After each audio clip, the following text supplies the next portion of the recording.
Light weight బంగారు diamond ఆభరణాలు వందల రకాల డిజైన్స్ ఏవైనా ధర మాత్రం ఒక్కటే. నేను మీరోషన్ ప్రెజెంట్ నాతో పాటు ఉన్నారు NRI TDP leader activist Yash Podduluri garu. నమస్తే. మీరేమో ఫుల్ టీడీపీ సపోర్ట్, పంచు ప్రభాకర్ ఫుల్ వైసీపీ సపోర్ట్. ఆయన మీకు ఇన్స్పిరేషన్, మీరు ఆయనకి ఇన్స్పిరేషన్? ఎవరెవరికి ఇన్స్పిరేషన్ లేదు. ఆయన బూతులు మాట్లాడుతాడు, నేను బూతులు మాట్లాడను, అంతే తేడా. ప్రభాకర్ గారి ఫ్యామిలీ మీరు తిట్టలేదా? ఎందుకు భువనేశ్వర్ గారిని తిట్టలేదా, బ్రహ్మణి గారిని తిట్టలేదా, పులివర్తి నాని గారి వైఫ్ ని తిట్టలేదా, ఎంతమంది తిట్టలేదా? అందరు ఆడవాళ్ళని తిట్టారు. ఇంత కష్టపడి వ్యతిరేకంగా వైసీపీకి ఎంత మాట్లాడినా గానీ యష్ని టీడీపీ గుర్తించలేదు, అసలు ఇంత స్ట్రాంగ్ వాయిస్ వినిపించినా గానీ ఎటువంటి నామినేటెడ్ పోస్ట్ కూడా ఇవ్వట్లేదు కదా యష్ గారు. చంద్రబాబు నాయుడు గారి దగ్గరికి వెళ్ళి కలిసినప్పుడు ఇప్పుడు ట్రోల్ అవుతుంది చూసారా, నీకు 15,000, నీకు 15,000, నాకు 18,000, ఫుల్ ట్రోల్ అవుతుంది. దాని మీద మీ సమాధానం ఏంటి? జగన్మోహన్ రెడ్డి మాట్లాడిన మాటలకి కూడా ఎవరు అయిపోయింది, అది ముగిసిన చరిత్ర వద్దు. ఇప్పుడు ఈ చరిత్ర గురించి చెప్పండి. జగన్మోహన్ రెడ్డి 5 సంవత్సరాలు పరిపాలించాడు. 5 సంవత్సరాల్లో ఏ పథకం నెల నెలా ప్రతి పథకం ఇచ్చాడా? మీరు నెలలా ఏం పథకాలు ఇచ్చారు? ఇన్ని నెలలు అవుతుంది కదా, ఒక పెన్షన్ తప్పితే ఏం ముందుకెళ్ళింది మీరు? ప్రత్యేక ప్యాకేజీ వచ్చిందా? సంపద సృష్టించిందా? పెట్టుబడులు ఎందుకు రావట్లేదంటే ఏమని చెప్తారు? ఈ మూడింటి 2014 నుంచి 2019 వరకు ఆంధ్రప్రదేశ్ రాష్ట్రానికి 3.5 లక్షల కోట్ల రూపాయల పెట్టుబడులు ఎస్టాబ్లిష్ చేయగలిగాం. ఓల్డ్ హిస్టరీ వద్దండి, కొత్త హిస్టరీ చెప్పండి. ఏం చేశాడు జగన్మోహన్ రెడ్డి 5 సంవత్సరాలు? ఏమీ చేయాల. కూల్చటాలు, నరకటాలు, చంపటాలు, 10.5 లక్షల కోట్ల రూపాయలు అప్పులు చేయటాలు, ఇవి తప్పితే ఏం చేసిన దాఖలు లేదు. మీరు కూడా అప్పే కదా చేస్తుంది. గత 5 సంవత్సరాలు చేసిన దరిద్రాన్ని కడుక్కోవడానికి ఇప్పుడు కూడా టైం పడుతుంది. మీరు రాజకీయ నాయకులే అంటారు, ఏ కొత్త పార్టీ వచ్చినా కానీ 6 నెలలు టైం ఇవ్వాలి నాయకులకి, 6 నెలల తర్వాత ప్రశ్నించాలి అంటారు. మరి ఇప్పుడు 6 నెలలు అయిపోయిన తర్వాతే ప్రశ్నిస్తున్నాం మేము కూడా. జనసేన గెలిచిన దగ్గర టీడీపీ పార్టీ వాళ్ళకి అసలు వాల్యూని ఇవ్వట్లేదు, టీడీపీ గెలిచిన దగ్గర జనసేన వాళ్ళని లెక్క చేయట్లేదు అని ఒక మాట ఉంది. మాకు ఎటువంటి బెహసాలు లేవు. ఖచ్చితంగా మళ్ళీ వచ్చే ఎలక్షన్ లో కూడా కలిసే పోటీ చేస్తాము. మళ్ళీ పొత్తే, సింగిల్గా వెళ్ళరు. మీరు కూడా ప్లాన్ లో ఉన్నారా? జగన్మోహన్ రెడ్డి గారిని, సజ్జల గారిని ఒక్క రోజన్నా పంపాలి, పుష్పట్టు ఇప్పుడు అల్లు అర్జున్ ఒక్క రోజు పంపినట్టు ఏమైనా ప్లాన్స్ ఉన్నాయా? అంతా పొలిటికల్ డ్రామా చేసినారు అనుకుంటున్నా. ఎవరెవరు హస్తాలు ఉన్నాయి అంటారు? పొలిటికల్ డ్రామా అన్నారు కాబట్టి. Hi, hello, welcome to Suman TV. నేను మీరోషన్. ప్రెజెంట్ నాతో పాటు ఉన్నారు NRI TDP leader activist Yash Podduluri garu. నమస్తే. ఏంటి పార్టీ మారే ఆలోచన ఏమైనా ఉందా? ఎంత కష్టపడినా కానీ పార్టీలో ఎటువంటి గుర్తింపు రావట్లేదు అని చెప్పేసి ఏమైనా జంప్ అయ్యే ఛాన్సెస్ ఉన్నాయా ఏంటి? షర్ట్ మార్చేశారు, కలర్ మొత్తం కంప్లీట్ గా వైసీపీ కలర్ వేసుకొని వచ్చారు. రాజకీయాలకి ఎప్పుడు కూడా రావాలని అనుకోలేదు. మా ఫ్యామిలీ ఎప్పుడు కూడా పాలిటిక్స్ లేరు. మా ఫాదర్, మా గ్రేట్ గ్రాండ్ ఫాదర్ కూడా టీడీపీ సపోర్టర్స్ మాత్రమే. We're never into politics. నేనేదో స్టూడెంట్ పాలిటిక్స్ లోకి యాదృచ్ఛికంగా రావటం, అలా టీడీపీని సపోర్ట్ చేయటం, అలా 2014 బ్రింగ్ బాబు బ్యాక్ క్యాంపెయిన్ లో అగ్రెసివ్ గా పాల్గొనడం. మీరు సపోర్ట్ చేసినట్టు ఎక్కడ కనిపించలేదు, ఉన్న గొడవలను నెత్తనేసుకుంటూ కనిపించింది మాకు లాస్ట్ ఇయర్. గొడవలు అంటే మరి పని కట్టుకొని అమెరికా నుంచి వచ్చి మరి December 23, 2023 ఏపీ సిఐడికి దొరికిపోయి అరెస్ట్ చేసుకునేదాకా తీసుకొచ్చుకున్నారు. దొరికిపోవడం లేదు. నేను యాక్చువల్లీ 5 years కూడా రాదలుచుకోలేదు. ఎందుకంటే జగన్మోహన్ రెడ్డి చేస్తున్న అరాచకాలన్నీ కూడా ప్రశ్నించే ప్రయత్నమే చేసాం ఎప్పుడు కూడా. కానీ we know that they have some files, some cases అని. మేము మా మదర్ కి సర్జరీ ఉంది, రావాల్సి వచ్చే తప్పితే నేను రాకూడదని అనుకున్నా. ఇంకా అట్లీస్ట్ పేరెంట్స్ కష్టాలు ఉన్నప్పుడు మనం చూడలేకపోతే మనం పిల్లలుగా వీఆర్ నోవేర్ అని అనే అభిప్రాయం నేను ఎప్పుడు ఉంటా. I always take care of my parents well, no matter what. So ఆ సర్జరీ కోసం రావడం జరిగింది. అట్లా సిఐడి వాళ్ళు లుక్అవుట్ నోటీస్ ఉందని చెప్పి అరెస్ట్ చేయడం జరిగింది. ఓకే. సో మీరేమో ఫుల్ టీడీపీ సపోర్ట్, పంచు ప్రభాకర్ ఫుల్ వైసీపీ సపోర్ట్. ఎన్ఆర్ఐలో నాకు కనిపించింది మీ ఇద్దరు యాక్టివ్ గా. సో అక్కడ మీ జాబులు, మీ పర్సనల్ లైఫ్ కన్నా కూడా ఇక్కడ ఆంధ్రప్రదేశ్ లో ఉన్న పార్టీల మీద హోరాహోరీగా నడిచిందంటే మీ ఇద్దరికే. ఆయన మీకు ఇన్స్పిరేషన్, మీరు ఆయనకి ఇన్స్పిరేషన్? ఎవరెవరికి ఇన్స్పిరేషన్ లేదు. ఆయన బూతులు మాట్లాడతాడు, నేను బూతులు మాట్లాడను, అంతే తేడా. మిగతాదంతా సేమ్ టు సేమ్. నేను ఏ రోజు కూడా పాలసీ ప్రకారం విమర్శించే తప్పితే పర్సనల్ యాంగిల్స్ లోకి ఎప్పుడు వెళ్ళలేదు.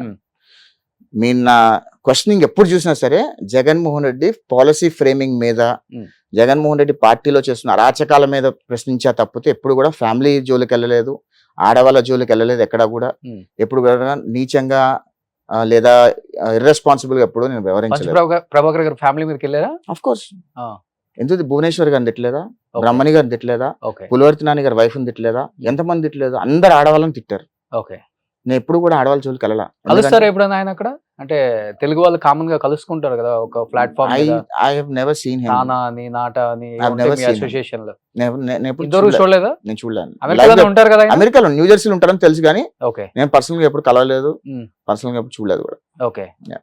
సో అంటే మొన్న ఎలక్షన్స్ అప్పుడు మొత్తం మూకుమ్మటిగా ఎన్ఆర్ఐస్ మొత్తం వచ్చి టీడీపీకి సపోర్ట్ చేశారు కదా, ఎప్పుడు బ్లడ్ బాయిల్ అవ్వలేదా పంచ్ ప్రభాకర్ మీద?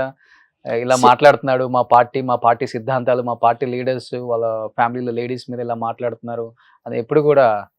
డెఫినెట్ గా ఉంటుందండి. ఎప్పుడైనా సరే పాలిటిక్స్ లో పాలసీ ప్రకారం మాట్లాడుకోవాలి, రాజకీయాల్లో ఉన్న వాళ్ళ మీద మాట్లాడాలి, ఇంట్లో ఎప్పుడు మాట్లాడకూడదు. నిన్న మొన్న చూస్తే కూడా పేర్ని నాని గారి వైఫ్ ఆ కేసులో ఉన్నా సరే ఏపీ పోలీసు వాళ్ళు అరెస్ట్ చేద్దామని చెప్పి చంద్రబాబు నాయుడు చెప్తే ఆడవాళ్ళ జోలికి వెళ్ళొద్దు, ఏదున్నా సరే పేర్ని నాని గారిని లేకపోతే వాళ్ళ కొడుకు ఎవరైతే ఉన్నారో ఎవరైతే ఇల్లీగల్ గా ఉన్నారో వాళ్ళని అరెస్ట్ చేయండి, ఆడవాళ్ళ జోలికి వెళ్ళొద్దని చెప్పారు. మా పార్టీ సిద్ధాంతమే ఎప్పుడు కూడా ఇంట్లో ఆడవాళ్ళని కానీ రాజకీయాల్లో లేని ఆడవాళ్ళ గురించి మాట్లాడము. ఒకవేళ ఆడవాళ్ళు రాజకీయాల్లో ఉంటే వాళ్ళ మీద పాలసీ ప్రకారంగా మాట్లాడతాం కానీ వాళ్ళ పర్సనల్ క్యారెక్టర్స్ గురించి ఎప్పుడు కూడా మేము మాట్లాడిన దాఖలా లేదు. వాళ్ళు మాట్లాడినప్పుడు కూడా మేము వాళ్ళు కౌంటర్ చేసే ప్రయత్నం చేసాం, కౌంటర్ కూడా అదే రకంగా చేసాము, కానీ వాళ్ళ విఘ్నతకే వదిలేసాము. ఆ విఘ్నతకు వదిలేసినప్పుడు ప్రజలు ఏ రకంగా స్వీకరించారు, వాళ్ళకి ఏ రకమైన ఆన్సర్స్ చెప్పారో మనం ఎలక్షన్ రిజల్ట్స్ చూసాం. సో ఆడవాళ్ళని మినహాయించి మిగతా అందరిని అరెస్ట్ చేసుకుంటూ వస్తూనే ఉంటున్నాం అని చెప్పేసి మీరు అంటున్నారు. ఎందుకంటే social media, YCP social media almost కక్ష సాధింపు చర్యలు జరుగుతూనే ఉన్నాయి. అండ్ ప్రీవియస్ గా మీ మీద ఏదైతే జరిగిందో వాళ్ళ మీద కూడా అదే జరుగుతుంది. వాళ్ళకి మీకు పెద్ద తేడా లేదని చెప్పుకోవచ్చు. నేను ఒక విషయం చెప్తానండి, తెలుగుదేశం పార్టీ ప్రతిపక్షంలో ఉన్నప్పుడు తెలుగుదేశం పార్టీని ఎవడెవడైతే ఇబ్బంది పెట్టాడో ఎవరిని వదిలే ప్రసక్తి లేదు, దానిలో ఎటువంటి బేసిసాలకు పోయేది కూడా లేదు. లీగల్ గా అన్ని ప్రసక్తి అంటే అరెస్ట్ వరకైనా అంతకు మించే ఉంటుంది. మేము కక్ష సాధింపు చేసే ప్రయత్నం మేము చేయం కదా. ఈ రోజు వరకు అరెస్ట్ చేసిన వాళ్ళలో ఎక్కడ కూడా కక్ష సాధింపులు చేయలేదు. ఎగ్జాంపుల్ పేరు నాని కొడుకు మేము అరెస్ట్ చేస్తే తీసుకొచ్చి 41 నోటీస్ ఇచ్చి వదిలిపెట్టాం. మేము విచారం రండి అని చెప్పి వదిలిపెట్టాం. కానీ జగన్ అట్లా చేయలా. గోడలు దూకి అరెస్ట్ చేయటము, తీసుకెళ్లి కొట్టడాలు, ఆయన సొంత పార్టీ ఎంపీనే పిచ్చ కొట్టుడు కొట్టి చంపబోయారు. ఆయన కొట్టారా నిజంగా? అఫ్ కోర్స్ రఘురామకృష్ణరాజు కొట్టారని చెప్పి కోర్టు కూడా చెప్పింది కదా.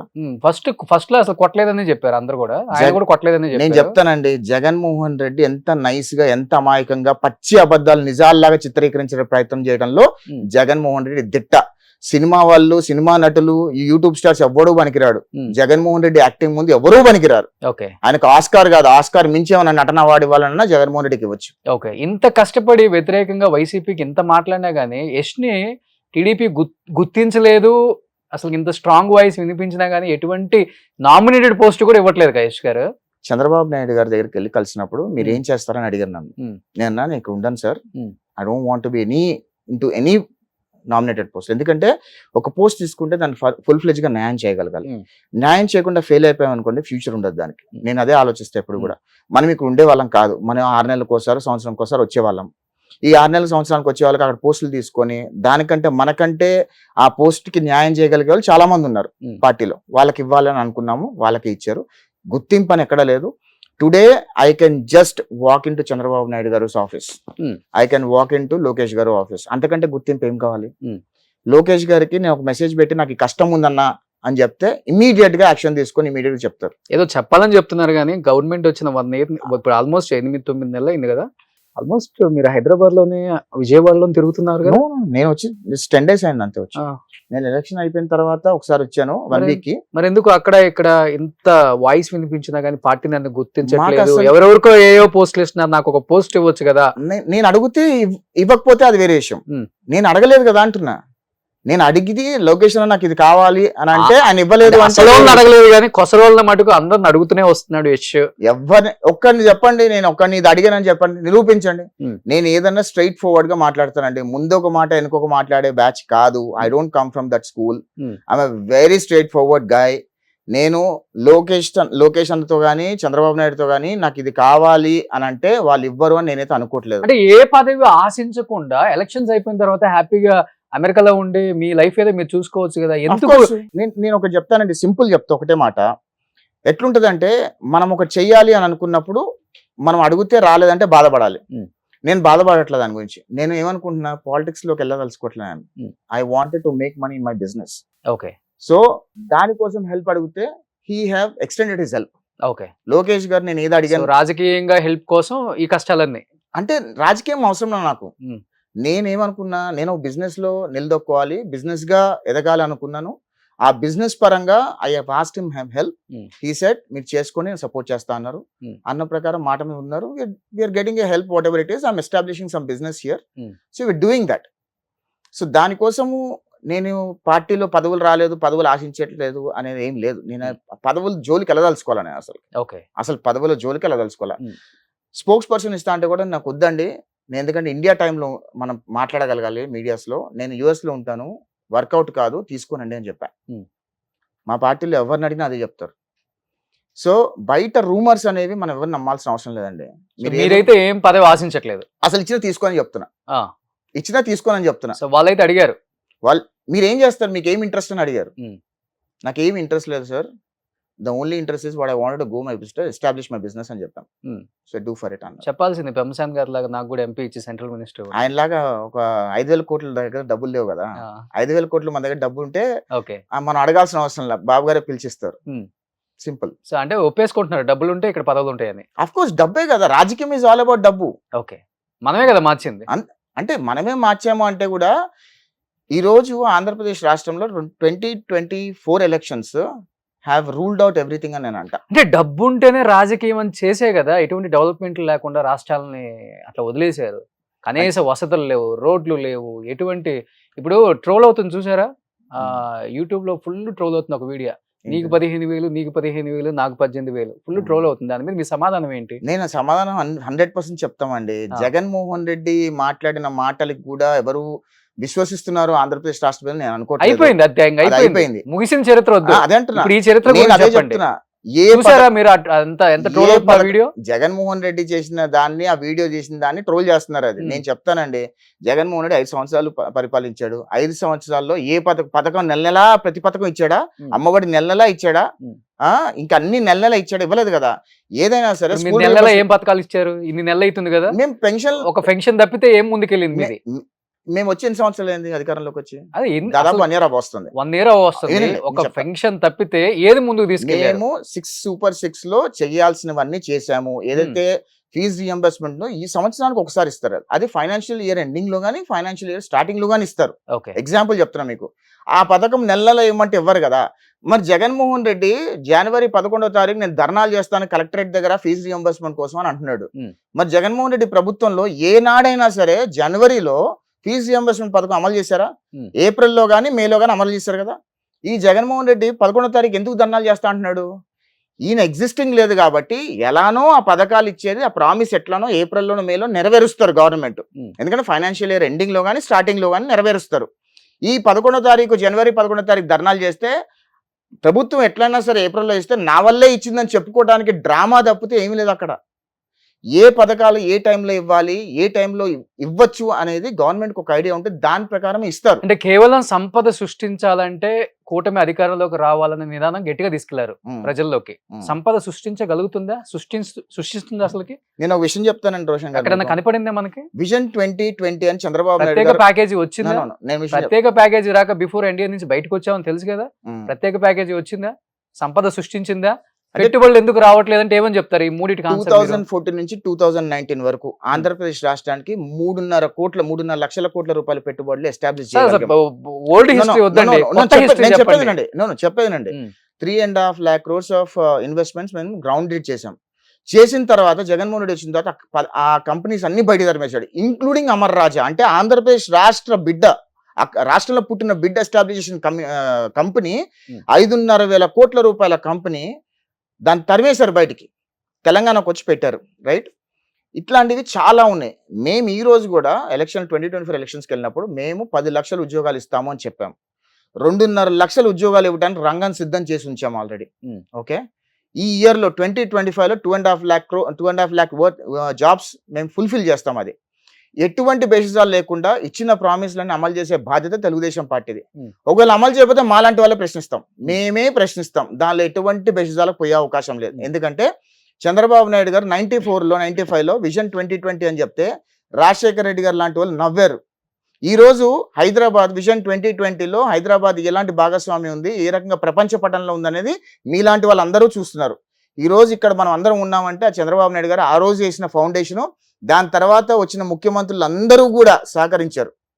మొన్న నా ఫ్రెండ్ ఒక మాట అన్నాడు, glad that Jaganmohan Reddy is not part of Telangana, he was never became a chief minister of Telangana in this tenure అని అన్నాడు. అంటే వాళ్ళు ఏమనుకుంటున్నారంటే జగన్మోహన్ రెడ్డి ఇక్కడ తెలంగాణలో ముఖ్యమంత్రి అయి ఉంటే హైటెక్ సిటీ చంద్రబాబు నాయుడు కట్టాడు కాబట్టి అది కూడా కూల్చి పడేసి ఉండేవాడు అనే థాట్ ప్రాసెస్లో తెలంగాణ సోదరులు కూడా ఉన్నారు. సో మేము ఎక్కడా కూడా కూల్చే ప్రయత్నం చేయట్లా. ఒకవేళ జగన్మోహన్ రెడ్డి నిజంగానే ఆయన ప్రభుత్వంలో ఆయన హయాంలో మంచి ఫౌండేషన్ వేసి ఉంటే అది కూడా మేము క్యారీ చేసి ఉండేవాళ్ళం. ఇప్పుడు ఆ లెగసీ కూడా కంటిన్యూ చేసి ఉండేవాళ్ళం. ఏం చేశాడు జగన్మోహన్ రెడ్డి 5 సంవత్సరాలు? ఏమీ చేయాల. కూల్చటాలు, నరకటాలు, చంపటాలు, 10.5 లక్షల కోట్ల రూపాయలు అప్పులు చేయటాలు, ఇవి తప్పితే ఏం చేసిన దాఖలా లేదు. అందుకే కేటగారికల్ గా మేము అప్పే కదా చేస్తుంది. అంటే మేము అంటుంది రాష్ట్రంలో 5 సంవత్సరాల్లో 10.5 లక్షల కోట్ల రూపాయలు అప్పు చేసిన ఏకైక పనికిమాలిన రాజకీయ నాయకుడు భారతదేశ చరిత్రలో జగన్మోహన్ రెడ్డి ఒక్కడే. ఏ రాష్ట్రమైనా సంవత్సరానికి 1 లక్ష కోట్లో లేదా 30,000 కోట్లో 70,000 కోట్లో వాళ్ళు దాని అంతరాయాన్ని బట్టి అప్పు చేసుకుంటారు. కానీ ఏ రకంగా ఏ కార్పొరేషన్లో ఎన్ని అప్పులు చేశాడో ఇంకా ప్రభుత్వానికి తెలియకుండా తొవ్విన కొద్ది వస్తూనే ఉన్నాయంటే రాష్ట్రాన్ని ఏ రకంగా సర్వనాశనం చేశాడు, చిన్నాభిన్నం చేశాడని మనకు ఒక ఐడియా ఉంది. ప్రజలకు ఐడియా ఉంది కాబట్టి ప్రజలు తీర్పిచ్చారు. మా టైం వచ్చేసరికి మాకు 2 సంవత్సరాలు అయిన తర్వాత మీరు అడిగే క్వశ్చన్లన్నీ మేము సమాధానం చెప్పలేకపోతే okay, whatever you say. వచ్చిన 6 నెలలకి 7 నెలలకి ఏం చేశారు అంటే ఏం చేశామని చెప్పాలి చెప్పండి. గత 5 సంవత్సరాలు చేసిన దరిద్రాన్ని కడుక్కోవడానికి ఇప్పుడు కూడా టైం పడుతుంది. మొత్తం వ్యవస్థలను సెట్ చేయడానికి నాయకులే అంటారు, ఏ కొత్త పార్టీ వచ్చినా గానీ 6 నెలలు టైం ఇవ్వాలి నాయకులకి, 6 నెలల తర్వాత ప్రశ్నించాలి అంటారు. నేను అదే అంటున్నానండి. ఇప్పుడు 6 నెలలు అయిపోయిన తర్వాత ప్రశ్నిస్తున్నాను. మాకు గత 5 సంవత్సరాల్లో జగన్మోహన్ రెడ్డి చేసిన దరిద్రాన్ని కడుక్కోవడానికే ఇంకా టైం పడుతుందని చెప్తున్నాము. దీనికి సంవత్సరం పట్టిద్దా? అవసరంలా. వ్యవస్థలన్నీ చిన్నాభిన్నం చేసి పెట్టారు. వ్యవస్థలన్నీ సెట్ చేసే ప్రయత్నం చేస్తున్నాము. ప్యారలల్ గా ఇన్వెస్ట్మెంట్స్ అట్రాక్ట్ చేసే ప్రయత్నం చేస్తున్నాము. ప్యారలల్ గా ఏదైతే హామీలు ఇచ్చారో వాటికి అన్నిటికీ వనరులు సమకూర్చుకునే ప్రయత్నం చేస్తున్నాము. ప్యారలల్ గా ప్రాజెక్టులు కట్టే ప్రయత్నం చేస్తున్నాము. రోడ్లు వేసే ప్రయత్నం చేస్తున్నాము. అన్ని రకాల డెవలప్మెంట్ ఆంధ్రప్రదేశ్ రాష్ట్ర క్యాపిటల్ రాజధాని కట్టే ప్రయత్నం చేస్తున్నాము. అన్ని రకాలుగా చేసే ప్రయత్నం చేస్తున్నాం. 1 year లో ఏది అయిపోదు. మీరు ఒక 2.5 years టైం ఇచ్చి ఇది మీరు అప్రోచ్ చేశారు, ప్రామిస్ చేశారు, ఎక్కడ ఉంది అని అంటే మేము చెప్పకపోతే అప్పుడు మీరు క్వశ్చన్ చేయొచ్చు. ఇక్కడే తప్పిదం అని చెప్తారా, లేకపోతే కూటమి వల్ల కూడా కొంత మిస్అండర్స్టాండింగ్స్ ఉన్నాయి పార్టీలో కానీ నాయకుల మధ్య కానీ? ఎందుకంటే బికాస్ ఆఫ్ మా పార్టీ వల్లే మీ పార్టీ అధికారంలోకి వచ్చింది, మా ఓట్ బ్యాంక్ మీకు ప్లస్ అయిందని వాళ్ళు, లేదు మా ఓట్ బ్యాంక్ మీకు ప్లస్ అయింది కాబట్టి 21 వచ్చిందని వీళ్ళు. ఈ వర్గపోరు కింద లెవెల్లో మనకు తెలియదు కానీ, మనకు పైన ఉంటాం కాబట్టి పెద్దగా అర్థం కాదు కానీ కింద లెవెల్లో మీరు చూసుకుంటే రూరల్ ఏరియాస్లో చాలా గట్టిగా ఉంది. వచ్చే వర్క్స్ కూడా ఆ పార్టీ వాళ్ళు ఈ పార్టీ వాళ్ళు కొట్టుకు చేస్తున్నారు. మేము కష్టపడ్డాం ఈ పార్టీ కోసం, మేము కష్టపడ్డాం, ఇదంతా ఎక్కువ నడుస్తుంది. కరువు పని కావచ్చు, లిక్కర్ కావచ్చు, చాలా రకరకాలవి చాలా మంది దగ్గర నేను విన్నాను కాబట్టి అడుగుతున్నాను. నేను ఒక విషయం చెప్తానండి. 4 ఇంట్లోనే 3 అన్నదమ్ములు ఉన్నప్పుడు 3 అన్నదమ్ములకే సఖ్యత ఉండదు. అవునా? ఫ్యాక్ట్ కదా. ఇప్పుడు 3 పార్టీలు ఒక కూటమిలో ఉన్నప్పుడు 3 పార్టీ కార్యకర్తలను కూడా లైసెన్స్ చేసుకొని ముందుకెళ్ళారు. ఎక్కడైనా ఉంటాయి, ఉండవని అట్లా చిన్న చితక ఉంటాయి, ఉండడం సహజం. అది ఎందుకంటే జనసేన గెలిచిన దగ్గర టీడీపీ పార్టీ వాళ్ళకి అసలు వాల్యూని ఇవ్వట్లేదు, టీడీపీ గెలిచిన దగ్గర జనసేన వాళ్ళని లెక్క చేయట్లేదు. లేదండి, అది ప్రతిపక్షాల బోగస్ కంప్లైంట్స్, బోగస్ ఆరోపణలు, అది వాళ్ళ party channel, YCP party channels అనుబంధ సంస్థల్లో వస్తాయి. కానీ నేనంటే కలిసిమెలిసి అన్నదమ్ముళ్ళగా ఉన్నారంటారు మీరైతే. ఆఫ్ కోర్స్ మాకు ఎటువంటి బెహజాలు లేవు. ఖచ్చితంగా మళ్ళీ వచ్చే ఎలక్షన్ లో కూడా కలిసే పోటీ చేస్తాము. మళ్ళీ పొత్తే సింగిల్ గా వెళ్ళరు. అంటే మేము సింగిల్ గా వెళ్ళటము, డబల్ గా వెళ్ళటం అనేది రాజకీయంలో ఒకవేళ సింగిల్ గా వెళ్ళాలి అని ఉంటే వెళ్ళకపోతే అది వేరే విషయం. రాజకీయాల్లో సింగిల్ గానే వెళ్ళాలని ఏం లేదు కదా. ఎవరు ఇష్టం వచ్చినట్టు రాజకీయం వాళ్ళు చేయొచ్చు కదా. What is the problem in just asking that question? మేము చేసే పని మీ మీద మీకు కాన్ఫిడెన్స్ లేదా? సింగిల్ గా వెళ్తే గెలవు అనేది ఎందుకు గెలవండి? మరి ఎందుకు మీరు పదే మేము మళ్ళీ పొత్తుతోనే వెళ్తాం అని మెసేజ్ ఇస్తున్నారు? నేను మీకు విషయం చెప్తా. ఒక అరాచకవాదిని కొట్టాలి అంటే అందరు కలిస్తేనే ఆ రోజు అరాచకవాదిని బయటకు అరాచకవాదిని కొట్టాలి అంటే అందరు కలవాల్సింది. అట్లా కాదు. ఒక వీధిలో పిచ్చి కుక్క ఉందంటే ఆ పిచ్చి కుక్కను ఒకటే కొట్టాడు, ఆడి మీదకే వస్తుంది. 10 మందిలో కొడితే తప్పితే వెళ్ళదు కదా అది పిచ్చి కుక్క. మీరు చేసే పని అది. సో ఈ 5 సంవత్సరాల్లో రాజకీయాల్లో కొన్ని పిచ్చి కుక్కలు ఉన్నాయి. ఆ పిచ్చి కుక్కలు ఆంధ్రప్రదేశ్ రాష్ట్రం మీద పడి కరుస్తున్నప్పుడు అందరూ కలిసి కూటమిగా వెళ్ళాలి అనుకున్నారు, వెళ్ళాం. ఓకే. పొత్తు ధర్మం పాటిస్తున్నాం. Hmm. నెక్స్ట్ ఎలక్షన్ అప్పుడు కూడా పొత్తు ధర్మం పాటిస్తాం. Until there is differences between both the parties we don't come out. There is no differences. What's wrong in it? పొత్తు ధర్మం అని మీరు అంటున్నారు. ఒక డిప్యూటీ సీఎం కే మీ పార్టీ సెక్యూరిటీ ఇవ్వలేకపోయింది. ఒక నకిలీ ఐపీఎస్ మొన్న సెక్యూరిటీలో పెద్ద రచ్చ అయిపోయింది. దాని గురించి ఏం నేను మాట్లాడుతున్నారు? ఏమంటానంటేనండి, ఇప్పుడు వ్యవస్థలన్నీ కూడా సెట్ చేయడానికి టైం నకిలీ పడుతుంది. ఐపీఎస్ యూనిఫామ్ వేసుకొని నేను అది నా దృష్టికి రాలేదు, నేను చూడలేదు అరే. హానెస్ట్ లా. కానీ ఒకవేళ ఉండుంటే, ఆ సంఘటన జరిగి ఉండుంటే వ్యవస్థల్ని పటిష్టం చేయాల్సిన అవసరం ఉంది, చేస్తున్నారు కూడా. వంగలపూడి అనిత గారు ప్రతిరోజు, హోమ్ మినిస్టర్ గారు ప్రతిరోజు she spending time to reviews the entire శాంతి భద్రతలు రివ్యూ చేయడానికి అనుగడువు చేస్తున్నారు. ఆమె చేయాల్సిందంతా చేస్తున్నారు. ఇంకా జరుగుతున్నాయి అంటే టైటన్ చేయాల్సిన అవసరం ఉంది, స్ట్రీమ్ లైన్ చేయాల్సిన అవసరం ఉంది. There is definitely a way for us to streamline the process. We will do it. తప్పులు ఉంటే కరెక్ట్ చేసుకుంటామని చెప్తాం. మేము తప్పులు చేయలేదు అని బుకాయించే పరిస్థితులు మేము లేము, ఉండము కూడా. ఇది తప్పు జరిగింది అంటే తప్పు ఎక్కడ జరిగింది సరి చేసుకునే ప్రయత్నం మేము చేస్తాం. ఎందుకు 100%. ఉండాల్సి వచ్చింది నకిలీ ఐపీఎస్ బందోబస్తులో, సెక్యూరిటీలో? పవన్ కళ్యాణ్ గారికి ఏదో ఒకటి జరుగుంటే ఏంటి అసలుకి? తప్పకుండా అది గవర్నమెంట్ దృష్టిలో ఉంది, గవర్నమెంట్ రివ్యూ చేస్తుంది. నా పరిధిలో నేను ఆన్సర్ చేయాల్సింది కాదేమో నేను అనుకుంటున్నాను. ఎందుకంటే ఆ రోజు జరిగిన సంఘటన ఏం జరిగిందో నాకు అసలు ఎందుకంటే లాస్ట్ 10-15 డేస్ నుంచి కూడా నేను పాలిటిక్స్ లో పెద్దగా, పొలిటికల్ యాక్టివిటీస్ లో కూడా పెద్దగా లేను. ఎందుకంటే మేము చిన్న బిజినెస్ ఎస్టాబ్లిష్ చేస్తున్నాము, దాని మీదే గట్టిగా తిరుగుతున్నాము. ఆ అప్రూవల్స్ ఈ అప్రూవల్స్ అని తెగ తిరుగుతునే ప్రయత్నం చేస్తున్నాం. కాబట్టి maybe I didn't had that chance of knowing that topic. Okay. So next కూడా ఒక ఇద్దరు మినిస్టర్ల మీద చంద్రబాబు నాయుడు గారు బాగా సీరియస్ గా ఉన్నారు. సీనియర్ మినిస్టర్లు నెక్స్ట్ అవుట్. ఒక ఇద్దరు మినిస్టర్లు రాబోతున్నారు. ఒకటి కడప రెడ్డమ్మ మాధవి గారు, ఇంకొకటి నాగబాబు గారు. ఏ శాఖ ఇవ్వచ్చు నాగబాబు గారికి? ఒకవేళ ఇన్ కేసు రేపు ఎమ్మెల్సీ ఇచ్చి మినిస్ట్రీ కన్ఫర్మ్ అయింది ఆల్రెడీ మీకు తెలుసు కాబట్టి, నోటిఫికేషన్ చేశారు. ఎవరు మినిస్ట్రీ నాగబాబు గారికి రాబోతుంది తెలియదు. అంటే బేసికలీ ఇంకా బాబు గారు డెసిషన్ తీసుకునే ముందు రోజు వరకు కూడా ఎవరికి తెలియదు, బయటికి రాదు. మన ఊహాగానాల్లో చాలా చెప్పగలం. బాబు ఎక్కువ తీసుకుంటున్నారా, చిన్న బాబు ఎక్కువ తీసుకుంటున్నారు? చంద్రబాబు నాయుడు గారు our boss is Chandrababu Naidu గారు. Okay, our boss is Chandrababu Naidu. Lokesh గారు కూడా చంద్రబాబు నాయుడు గారు ఏ చెప్తే దాని ప్రకారమే వెళ్తారు, మంత్రివర్గంలో ఉన్నారు కాబట్టి. బయట ఒక ఫోబియా ఉంటుంది, ఏంటంటే అంత చిన్నబాబు ఆయన బ్యాడ్ చేసే ప్రయత్నం చేస్తున్నారు. కానీ బాబు గారు ఆయన చేసిన పాలసీ ప్రకారం ఆయన అడుగుజాడల్లోనే పార్టీ మొత్తం నడుస్తుందండి. As simple as that. Next who అన్నప్పుడు చంద్రబాబు నాయుడు గారు, నెక్స్ట్ ఆఫ్టర్ చంద్రబాబు నాయుడు గారు ఎవరు అన్నప్పుడు లోకేష్ బాబు గారు వస్తారు. కానీ ఇప్పుడు బాబు గారు ఉన్నంత వరకు బాబు గారు is the boss for the party, as simple as that. Lokesh గారు గైడెన్స్ ఎప్పుడు కూడా, లోకేష్ గారు పార్టీని, గవర్నమెంట్ ని బాబు గారు చూసుకుంటున్నారు, పార్టీని లోకేష్ బాబు గారు చూసుకుంటున్నారు.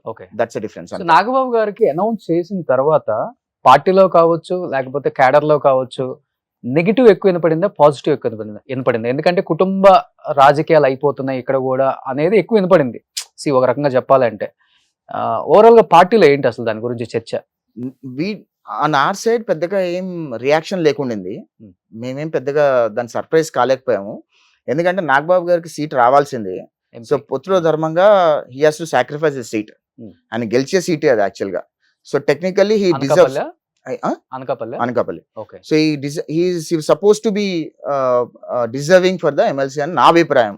ఎందుకంటే ఆయన అక్కడ గ్రౌండ్ వర్క్ చేసుకొని గెలవడానికి ఆయన తిరిగి అంతా చేసుకున్న తర్వాత లాస్ట్ లో పొత్తు ధర్మంలో బీజేపీకి ఇవ్వాల్సి వచ్చింది కాబట్టి, so maybe he deserves for it. And మంత్రి ఎందుకు ఇస్తున్నారు అనేది మేబీ పవన్ కళ్యాణ్ గారి రాజకీయ ఈక్వేషన్స్ ఎలా ఉన్నాయి అనేది ఇంకా మనకి కేటగారికల్ గా తెలియదు కాబట్టి, నాకు తెలిసిన ఊహాగానాలుగా నేను చెప్పడం బాగోదు కాబట్టి, మేబీ ఆయన పొలిటికల్ ఈక్వేషన్స్ డిఫరెంట్ చూస్తున్నారు కాబట్టి మేబీ ఈ wanted to get somebody the party hold లోకి నాగబాబు గారిని తీసుకురావాలనుకున్నారు, తీసుకొచ్చారు. ఒక మంచి శాఖ వచ్చే ఉద్దేశం అయితే డెఫినెట్ గా ఇంపార్టెన్స్ ఉంటుందండి ఎక్కడ కూడా. కానీ చంద్రబాబు నాయుడు గారి కేబినెట్ లో ఏ మంత్రి అయినా ఎటువంటి తప్పు చేసినా కార్యకర్తలు ప్రశ్నించే స్వేచ్ఛ చంద్రబాబు నాయుడు గారు ఇచ్చారు. ఓకే, ఒకవేళ మంత్రి తప్పు చేస్తున్నారు అని అనుకోండి, తప్పకుండా మాలాంటి వాళ్ళు ప్రశ్నిస్తాం, దానిలో బేషిజాలకు పోము. ఒక మంత్రి కార్యకర్తలకి నష్టం చేయగలిగే ప్రయత్నం చేసిన, కార్యకర్తలు నష్టపోతున్నా, రాష్ట్ర ప్రజలు నష్టపోతున్నా మంత్రిని నిర్ణయాలు ఉంటే ఖచ్చితంగా ప్రశ్నిస్తాం. దానిలో ఎటువంటి ప్రశ్నించడమే ఉందిలే. పవన్ కళ్యాణ్ గారే ప్రశ్నిస్తున్నారు, కూడా ప్రశ్నించారు కదా, హోం శాఖే నా దగ్గర ఉంటే ఇంకో లాగా ఉంటదని. మేబీ నాగబాబు గారికి ఆ శాఖ ఏమైనా కేటాయిస్తారేమో అంటే అట్లా ఏమి ఉండదండి. హోం శాఖ ఉంటే అంటే పవన్ కళ్యాణ్ గారు, చంద్రబాబు నాయుడు గారు ఇవన్నీ ఏంటంటే 2 డిఫరెంట్ కాంబినేషన్స్. చంద్రబాబు నాయుడు గారు ఏంటంటే కొంచెం మెత్తగా చూసి చూడకుండా వెళ్ళిపోతూ ఉంటారు. ఫోన్లే ఆయన ఎంత ఇబ్బంది పెట్టిన, ఆయన అంత అరెస్ట్ చేశారు, ఈ రోజు కూడా రివెంజ్ తీసుకోవాలి. ఆయన తీసుకోవాలనుకుంటే ఎంతసేపు? సజ్జల రామకృష్ణారెడ్డిని కరెక్ట్ గా రోడ్డు మీద ఈడ్చుకొచ్చి కొట్టడం ఎంతసేపు అండి? 2 నిమిషాల పని గవర్నమెంట్ తలుచుకుంటే, అవునా? కానీ తెలుగుదేశం ప్రభుత్వం అట్లా చేయదు. చంద్రబాబు నాయుడు గారు ఆ స్కూల్ నుంచి రారు. చంద్రబాబు నాయుడు గారు థింగ్స్ ఎవ్రీథింగ్ ఎథికల్ గా ఉంటుంది. కానీ జగన్మోహన్ రెడ్డి పార్టీ, రాజశేఖర రెడ్డి గారు చేసిన ఏదో దుష్ప్రచారం వల్ల సజ్జల గారి మీద అంత సీరియస్ గా ఉన్నారు. సకల శాఖ మంత్రి ఆయనే కదా మొత్తం అంతా. అందరి మంత్రుల ముందు ఆయన సంతకాలు పెట్టే, అందరు ఎవడు అరెస్ట్ చేయాలని ఆయనే చేసే, ఆఖరి చిన్నోడి దగ్గర నుంచి పైనోడి వరకు అరెస్టులు మొత్తం ఆయన దగ్గర నుంచి మానిటర్ చేసే, ఎన్ని అరాచకాలు చేయాలో ఆయనే అరాచకాలు చేయించే. ఇంకేం కావాలి? అంటే ఒక ప్రభుత్వంలో ముఖ్యమంత్రి ఎవరు అని అంటే లిటల్ గా అధికారులకి సజ్జల రామకృష్ణారెడ్డి ముఖ్యమంత్రి. ఓకే, జగన్మోహన్ రెడ్డి నామకే వస్తే ముఖ్యమంత్రి. మరి జగన్మోహన్ రెడ్డి చెప్తేనే సజ్జల రామకృష్ణ చేసి ఉంటాడు కదా. జగన్మోహన్ రెడ్డి అనుమతి లేకుండా సజ్జల రామకృష్ణ చేసి ఉంటాడు కదా. సో నేను అంటుంది ఏంటంటే ఇప్పుడు కూడా ఇప్పుడు చంద్రబాబు నాయుడు గారు అరెస్ట్ కారణం కూడా సజ్జలే అంటారు మీరు. జగన్మోహన్ రెడ్డి కారణము సజ్జల ద్వారా చేయించాడు నా అభిప్రాయం. ఓకే, సజ్జలే మానిటర్ చేశాడు అన్ని కూడా. ఓ ఖచ్చితంగా, that's my view. Okay, so మీరు కూడా ప్లాన్ లో ఉన్నారా జగన్మోహన్ రెడ్డి గారిని, సజ్జల గారిని ఒక్క రోజన్నా పంపాలి? ఖచ్చితంగా. ఇక్కడ పుష్ప 2 అప్పుడు అల్లు అర్జున్ ఒక్క రోజు పంపినట్టు ఏమైనా ప్లాన్స్ ఉన్నాయా? పుష్ప 2 అల్లు అర్జున్ ది పాలిటిక్స్ కి ఎటువంటి సంబంధం లేదని నా అభిప్రాయం అండి. ఏంటంటే రేవంత్ ఆ రోజు నిజంగా ఏపీ నుంచి చాలా మంది నాయకులు రేవంత్ రెడ్డి గారికి ఒత్తిడి తీసుకొచ్చారు, చెయ్యొద్దు, అరెస్ట్ చెయ్యొద్దు. అదంతా బోగసా? అంతా బోగస్. రేవంత్ రెడ్డి గారిని బ్యాట్ చేయడానికే ఈ పొలిటికల్ డ్రామా ఆడారు, పొలిటికల్ ఈక్వేషన్ తీసుకొచ్చారని అనుకుంటున్నా. ఎందుకంటే నేను ఒకటి చెప్తానండి, ఒక కామన్ మ్యాన్ ఫ్యామిలీ చచ్చిపోతే ఎవ్వడూ మాట్లాడలేదు. వెళ్ళాలి. అదే సెలబ్రిటీ అరెస్ట్ అయితేనే వాళ్ళ ఇంటికి వెళ్ళి సంఘీభావం కలిపొచ్చారు వందల మంది హీరోలు. అంటే కామన్ మ్యాన్ లైఫ్ కు ఉన్నంత వాల్యూ కూడా లేదు ఆ కామన్ మ్యాన్ లైఫ్ కి. ఆ పక్కన తల్లి చనిపోయింది, బిడ్డేమో కోమలో ఉన్నాడు. అలాంటి ఫ్యామిలీని హీరోలందరూ వెళ్ళి పరామర్శించాల్సింది పోయి జస్ట్ అరెస్ట్ అయ్యి ఇంటికి వెళ్ళి వచ్చినందుకు అల్లు అర్జున్ ఇంటికి వెళ్ళి అంతమంది పరామర్శించడం అనేది ఎంత అరాచకం అది. ఖచ్చితంగా అదే కదా రేవంత్ రెడ్డి గారు అసెంబ్లీలో మాట్లాడింది. దానిలో తప్పేముంది ఆయన అరెస్ట్ చేయడంలో? ఆ ఫ్యామిలీ బలి అయిపోయింది, అరెస్ట్ చేయడం తప్పేముంది? ఎందుకు నేను తప్పు చేయకపోయినా నన్ను అరెస్ట్ చేశారు కదా. నేను జస్ట్ జగన్మోహన్ రెడ్డి నువ్వు అరాచకం చేస్తున్నావు, నువ్వు అవినీతి చేస్తున్నావు, నువ్వు అన్యాయం చేస్తున్నావు అని ప్రశ్నించినందుకు నన్ను అరెస్ట్ చేసినందుకు ఒక ఫ్యామిలీకి చావుకి కారకులు, డైరెక్ట్ గా అయినా ఇండైరెక్ట్ గా కారకులైన వాళ్ళని అరెస్ట్ చేయడం, కేసు పెట్టడం తప్పేముంది? I don't see anything wrong. It's అంతా పొలిటికల్ డ్రామా చేసినారు అనుకుంటున్నా. ఒకవేళ నిజంగానే అది తప్పు అయ్యింది అంటే మేము కూడా మాలాంటి వాళ్ళం ఎవరెవరు హస్తాలు ఉన్నాయి అంటారు పొలిటికల్ డ్రామా అన్నారు కాబట్టి. ఎందుకంటే పవన్ కళ్యాణ్ గారు కూడా కామెంట్ చేశారు, ఆ రోజే వెళ్ళి పరామర్శించుంటే చాలా బాగుండేది. అఫ్ కోర్స్ రెడ్డి గారి పొజిషన్ లో ఈవెన్ అల్లు అర్జున్ ఉన్నా కానీ అలాంటి డిసిషన్ తీసుకుంటాడు. సో దీంట్లో తప్పు లేదన్న ఒక వెరీ ట్రూ. ఒక కామన్ మ్యాన్ నేను చెప్తానండి, మీరు ఒక యాక్సిడెంట్ చేశారు, ఎగ్జాంపుల్ యాక్సిడెంట్ చేసిన ఎమ్మటే మీరు హాస్పిటల్కి వెళ్ళి పరామర్శించుంటే మీ మీద మీడియాలు ఇవన్నీ ఫోకస్ చేసి ఉండేవి కాదు కదా. రోషన్ అనే వ్యక్తి హాస్పిటల్కి వెళ్ళాలంటే 1000 మంది వస్తారు, 1,00,000 మంది వస్తారు, నాకు సెక్యూరిటీ ప్రాబ్లం అయిపోద్ది అని చెప్తే దట్స్ అ బుల్షిట్ కదా. అవునా కదా? మీరు మీ ఫ్యామిలీ వాళ్ళ ఫంక్షన్లకు వెళ్ళటానికి లేదా మీ ఫ్యామిలీ మెంబర్స్ ఉన్న హాస్పిటల్లో చూడటానికి వెళ్ళటానికి అయితే ఎవరు రారు. అదే కామన్ మ్యాన్ చనిపోతే వాళ్ళ కాడికి చెప్పకుండా వెళ్తే కానీ లక్షల కోట్ల మంది జనాలు వచ్చేస్తారు, అందుకే వెళ్ళలేదని చెప్పడం ఎంత ఫూలిష్నెస్ అది. అది కామన్ మ్యాన్ టచ్ అయింది. అది కామన్ మ్యాన్ ఎవరు రియాక్ట్ కాలేదు. అల్లు అర్జున్ అరెస్ట్ ని సినిమా ఇండస్ట్రీలో కొంతమంది ఖండించడం తప్పితే ఎవ్వరూ ఖండించలేదండి. మీడియాలు కొద్దిగా హైప్ చేసి చూపించింది తప్పితే ఎక్కడ కూడా అది రాంగ్ అని నేను అనుకోవట్లేదు. సో కక్ష సాధింపు చర్యలు ఏ ప్రభుత్వం కూడా కావాలని చేయదు. తప్పు ఉంటే ఆ తప్పుని కరెక్ట్ చేయాలి, రాంగ్ మెసేజ్ వెళ్ళకుండా రైట్ మెసేజ్ ప్రజల్లోకి వెళ్ళాలి అనుకుంటారు ప్రభుత్వాలు తప్పితే ఎక్కడో కక్ష సాధింపులు ఉండవని నా అభిప్రాయం. So game changer pre release event కి అటు సైడ్ చంద్రబాబు నాయుడు గారు అండ్ పవన్ కళ్యాణ్ గారు చీఫ్ గెస్ట్, ఇక్కడి నుంచి రేవంత్ రెడ్డి గారు చీఫ్ గెస్ట్ అని టాక్ గట్టిగా నడుస్తుంది. సో ఏపీ రాజకీయాల్లో ఎలా నడుస్తుంది దీని గురించి? డెఫినెట్లీ ఆ భారీ బడ్జెట్ మూవీ అది. సో వెరీ స్కిల్డ్ మూవీ అది. సో అక్కడ చంద్రబాబు నాయుడు గారు పవన్ కళ్యాణ్ గారు వస్తున్నారని చెప్పి పేపర్ లో చూసాం కానీ ఎక్కడ కూడా అఫీషియల్ గా ఇంకా ఎక్కడ కూడా రాలేదు. ఎందుకంటే చంద్రబాబు నాయుడు గారి స్కెడ్యూల్ కానీ పవన్ కళ్యాణ్ గారి స్కెడ్యూల్ కానీ 1 డే ముందే వస్తుంది. సో అఫీషియల్ గా వచ్చే వరకు మాలాంటి వాళ్ళు మేము మాట్లాడకూడదు అని మేము అనుకుంటాం. ఇప్పుడు కూడా పార్టీ పరంగా రేవంత్ రెడ్డి గారు వస్తున్నారా? అది కూడా అఫీషియల్ గా ఇంకా బయట రాలేదు కదా. ఎక్కడ కూడా రేవంత్ వీళ్ళు వెళ్ళి ఇన్వైట్ చేశారని అయితే ఒక టాక్ ఉంది. ఆయన ఒప్పుకున్నాడా ఒప్పుకోలేదని తెలియదు. మేబీ అది ప్రచారం అవ్వచ్చు, మేము నిజంగానే రావచ్చు. సో 1 డే ముందు వరకు మనం కామెంట్ చేస్తే ఇక మామూలుగా చిన్న యూట్యూబర్స్ కి మాకు కూడా తేడా ఉండదని మేము పెద్దగా దానిలో కామెంట్ చేయమంతే. ఓకే, సో ఏం చెప్తారు? ఇలా చాలా మంది బయట వినిపిస్తున్న టాక్ ఏంటంటే 2029కి ముందే లోకేష్ గారు సీఎం, చంద్రబాబు గారు పిఎం అయ్యే అవకాశాలు ఉన్నాయి పుష్కలంగా అనేది ఎక్కువ వినపడుతుంది టాక్. అంటే మంచిదే. పార్టీలో ఎలా వినిపిస్తుంది? నిజంగా చంద్రబాబు నాయుడు గారు ప్రధానమంత్రి అయ్యి లోకేష్ గారు ముఖ్యమంత్రి అవ్వాలని కోరుకోవడంలో నేను కూడా మొట్టమొదటి వ్యక్తిని అంట. ఎందుకంటే లోకేష్ గారిని నేను చాలా దగ్గరగా చూస్తున్న వ్యక్తిని. నేను 2014 బ్రింగ్ బాబు బ్యాక్ క్యాంపెయిన్ అప్పటి నుంచి ఆయనతో పనిచేశాను, లోకేష్ గారితో పనిచేసాం మేము. ఆయన విజన్ ఏంటి, the way he modulates, the way he manages the government కానీ పార్టీని కానీ ఏ రకంగా అనుసంధానం చేస్తారు అనేది నాకు చంద్రబాబు నాయుడు గారు స్కూల్ నుంచి వచ్చినాను. నేను చంద్రబాబు నాయుడు గారు ప్రోడక్ట్ అంటాను నేను. ఎందుకంటే ఆయన పెట్టిన స్కూల్లో చదివా, ఆయన తెచ్చిన ఇంజనీరింగ్ కాలేజ్లో చదివా, ఆయన తెచ్చిన కంపెనీల్లో నేను జాబ్ చేశా, తద్వారా అమెరికా వెళ్ళాము, రైట్. సో ఆయన ప్రోడక్ట్ అయినా సరే లోకేష్ గారికి చంద్రబాబు నాయుడు గారికి కొంచెం డిఫరెన్స్ ఉంది. ఎట్లా అంటే లోకేష్ గారు ఏంటంటే చాలా అగ్రెసివ్గా వెళ్ళే వ్యక్తి. ఏదైనా డెసిషన్ తీసుకోవాలంటే ఇమీడియట్గా డెసిషన్స్ తీసేసుకుంటారు. చంద్రబాబు నాయుడు గారు ఏంటంటే డెసిషన్ తీసుకోవాలంటే అందరినీ పరామర్శించి కరెక్ట్ ఉందా లేదా, ఇది తీసుకుంటే ఏమవుతుంది అని మొత్తం అంతా విజువలైజేషన్ చేయడం 10 days తీసుకుని చేస్తారు చంద్రబాబు నాయుడు గారు. లోకేష్ గారికి ఏంటంటే ఒక విజన్ ఉంటుంది, ఇది చేస్తే ఇది అవుట్పుట్ వస్తుంది, ఈ అవుట్పుట్ 10 మందికి ప్లస్ అవుతుందంటే వెళ్ళిపోతారు. నేను personally I would prefer Lokesh గారు లాంటి నాయకుడు ముఖ్యమంత్రి ఆంధ్రప్రదేశ్ రాష్ట్రానికి ఉంటే ఆంధ్రప్రదేశ్ రాష్ట్రం శరవేగంగా 30 years డెవలప్ అవ్వాల్సింది 10-15 years డెవలప్ అవుతుంది అని నేను అనుకుంటా. సూపర్. అదే. So anyhow thank you so much Yash గారు. Thank you so much. ఎన్ఆర్ఐలో ఉన్నప్పటికి కూడా ఆంధ్రప్రదేశ్ బాగుపడాలి, ఆంధ్రప్రదేశ్ సుపరిపాలన బాగుండాలి అని మీలాంటి వాళ్ళు యూత్ చాలా మంది మీ గలం విప్పటం చూస్తూనే ఉన్నాం గత 5 years నుంచి. దానికి నిదర్శనమే లాస్ట్ ఎలక్షన్స్ అప్పుడు మూకుమ్మటిగా ఎన్ఆర్ఐస్ అందరూ వచ్చి ఓటు వేయటమే. Yeah. So anyhow thank you and wish you good luck. So thank you so much. Suman టీవీలో మీ పర్సనల్ అండ్ బిజినెస్ ప్రమోషన్స్ కోసం కింది నెంబర్కి కాంటాక్ట్ చేయండి.